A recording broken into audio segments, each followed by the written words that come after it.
เป็นบุญบ้างไฟของบ้านพลม่วงเมืองล่องซานแขวงไซสมบูรณ์ซึ่งจะมีหมู่บ้านอื่นเนาะเข้ามาร่วมการแข่งขันในการแข่งรอบนี้ทุกคนเนาะบ่ได้แข่งเพื่อเอาเงินรางวัลแต่แข่งเพื่อจุดเพื่อความหัวมวลและเป็นไปตามที่ของประเพณีเนาะซึ่งจะมีได้หลายแล้วก็บอกว่าจะเป็นของไอ้ตาลกับมีอันนึงคือเขามีอันนึงเนาะปีที่แล้วนี่ของพ่อสมศักดิ์เนาะนี่เพิ่นปีนี้เพิ่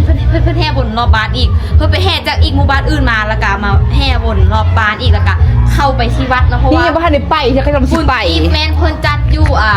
จัดขึ้นอยู่วัดนั่นเองทุกคนเนาะเดี๋ยวถ้าเบิ่งพร้อมนี่เดี๋ยวนึงเพิ่นมาละเดี๋ยวเฮามาท่าเบิ่งบ่นึงเด้อนี่เดี๋ยวเฮามาท่าเบิ่งคนเฮงนี่มีหลายหมู่บ้านใดบ่แม่นนี่แค่ว่าคนม่วงไรเดี๋ยวเฮามาท่าเบิ่งเจ้าเบิ่งดีเด้อนี่แต่ว่าเฮือนเฮามาอยู่ติดกับบ่อทางนี่แล้วแบบเพิ่นเทมานี่กูดะ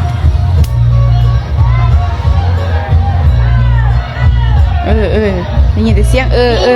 นี่นะเฮานะเฮานี่คนอื่นนี่ส้มกับแบบการแต่งตัวจุดบังไฟแต่ว่าเฮานี่คือแบบหมอลำกำลังไปเบิกแต่ไกลกันละคุณอ่ะอันนี้คือตะค่าใครบ้างไหมอันนี้เป็นตะค่ากับคุณเนาะเอาเพิ่มประเทศไปทางพิซซ่าประเทศไปทางคุณอ้าวป้าเขากับอุตส่าห์ท้าทายแม่ประเทศไปทางคุณ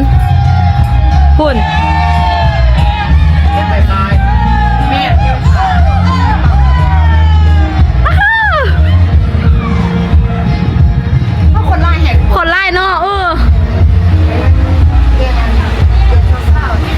เกมผู้สาวตัวนี่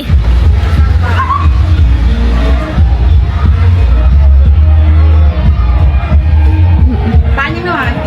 อะไรหมู่บ้านแท้ตะม้วนเถอะวะคุณน่ะปีนี้แบบโอ้หากวางไว้ยี่ทางแก้ตาเดียวโอ้จอตัวเมื่อกี้เห็นหากวางไฟมาเกี่ยวยารถก็ส่วนกันทางโค้งอะนะแล้วแบบมันจีทางแก้ตากันป้ามัวขนาดปีนี้ไอ้ตายังเมาค้างอยู่แต่อีต้น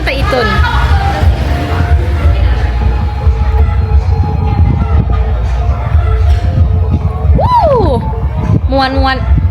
วนแหงพอดีบอกเลยว่าซิมวนขนาดเลยเนาะ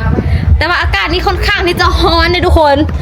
น้องเต็งก็เลยบ่ไปแห่น้ำเพิ่นเพราะว่าอย่างผมบอกมันร้อนแหงก็เลยบ่ได้ไปแห่แต่ว่า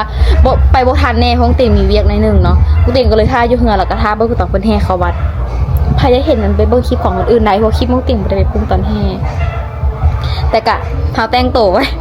แต่งตัวว่าไปอย่างก็แต่งตัวไปนั่นแหละเตรียมไปถ้าเบิ่งคนจุดทุกคนเนาะมาอีกแล้วคุณทั้งคนก็มา